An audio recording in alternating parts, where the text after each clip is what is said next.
Okay, so are you ready to dive into a really wild topic today? We're talking near-death experiences, but not just anyone's NDE. hmm This is the story of a neurosurgeon, Dr. Eben Alexander. This one always gets me. Oh, yeah, Yeah, because you've got a brain surgeon. right. Someone who you'd think would have a purely scientific take on all this. Exactly. This is a guy who understands the brain, probably better than almost anyone. Exactly. And yet, he claims to have glimpsed the afterlife. Yeah, it really makes you wonder what could make someone like that, with all that knowledge, question everything. Well, that's what's so fascinating about his book, Map of Heaven. It all starts with him getting really sick, really suddenly. Right. So he wakes up one morning and bam, massive headache. But this isn't your average, I need some aspirin headache. It sounds serious. It was the start of this crazy, aggressive bacterial meningitis. He ends up in a coma because of it. Oh, wow. And the meningitis was that bad that it, shut his brain off? It basically shut down the part of his brain, the neocortex, that's responsible for, well, basically everything that makes us conscious. Thinking, awareness, all of it. So clinically, he was. Gone. Done. Doctors even documented that there was zero brain activity. And I mean zero. Like nothing. Which, if you think about it, means he shouldn't have been able to experience anything. Exactly. At least according to everything we know about the brain, no activity should equal no consciousness. So how do you go from that, from being basically brain dead, to having, like he claims, this super vivid experience in another realm? That's the million-dollar question, isn't it? Yeah. But it's important to remember he was in this coma, right?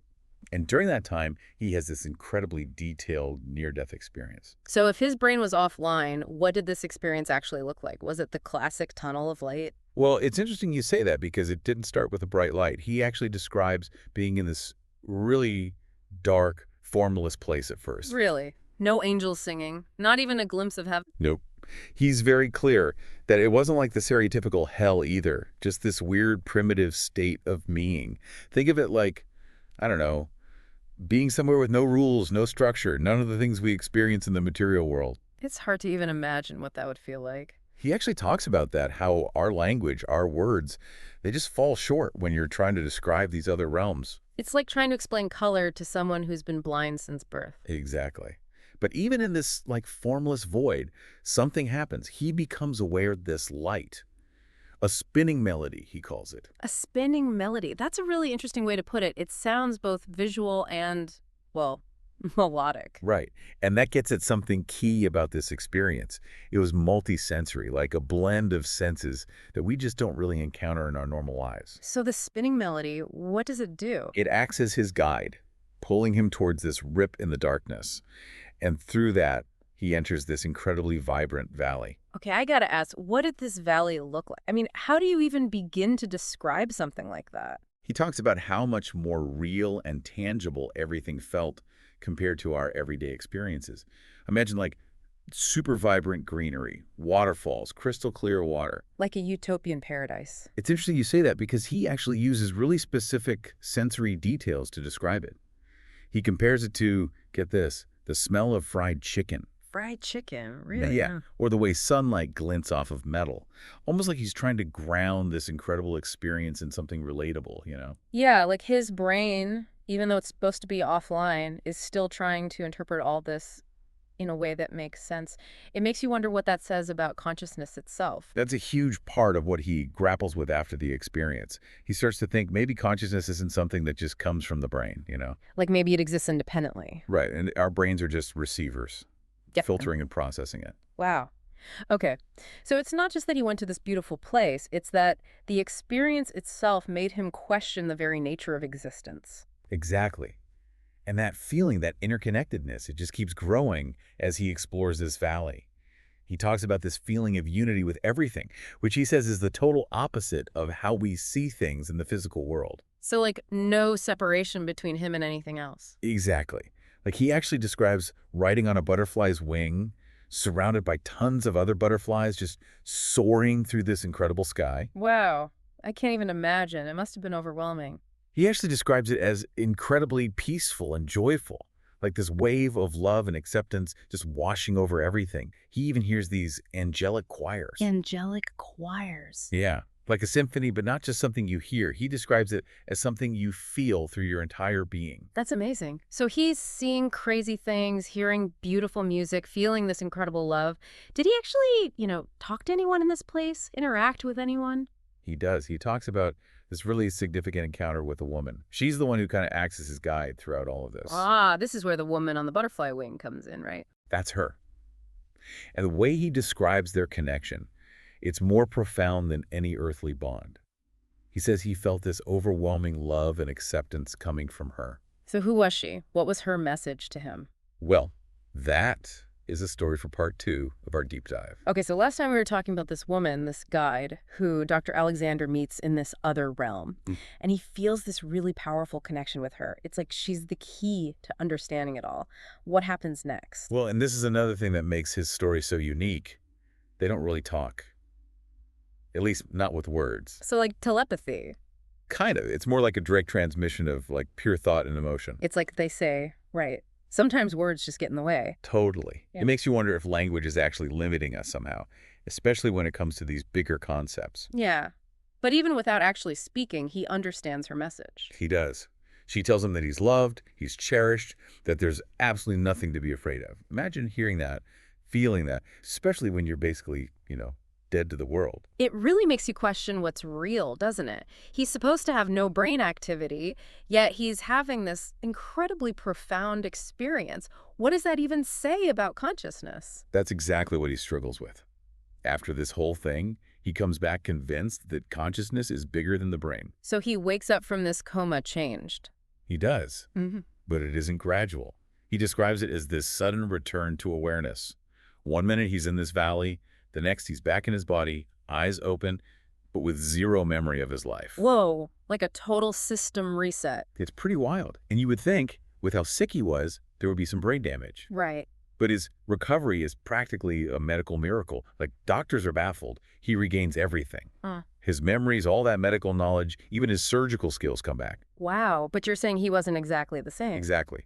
He goes through this life-altering experience, so he's bound to be different, right? He comes back to a world that suddenly seems so limited compared to what he experienced. It's like he's seen behind the curtain, so to speak. Yeah, and it changes his whole perspective. He isn't held back by the same fears, the same skepticism. It's like seeing the world through new eyes. And this is where it gets really crazy.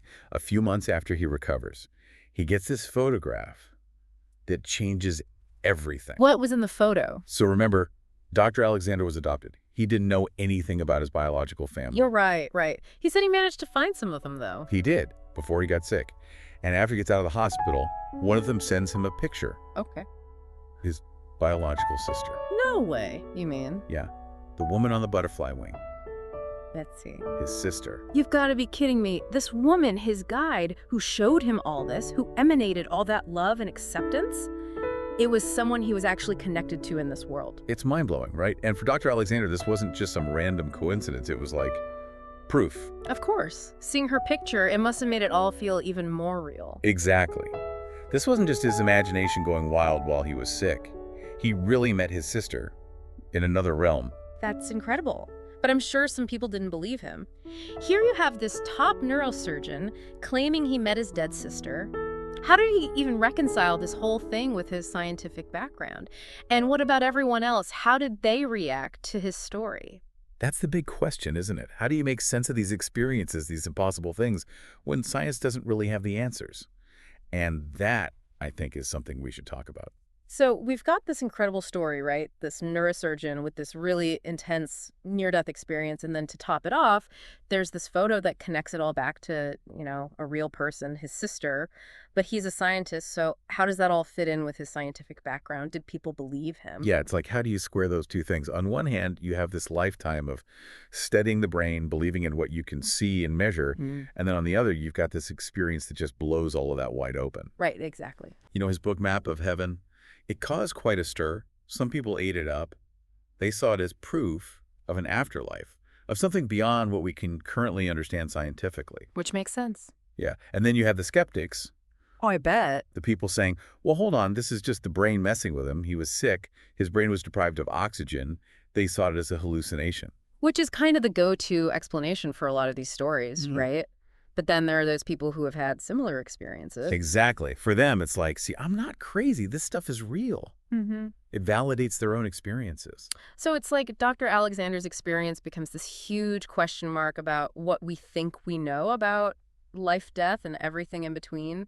It makes you wonder how many other people have these experiences but never talk about it. Oh, I'm sure it happens all the time. Because who wants to talk about seeing heaven or meeting their dead relatives, especially if everyone around them is going to think they're nuts? Exactly.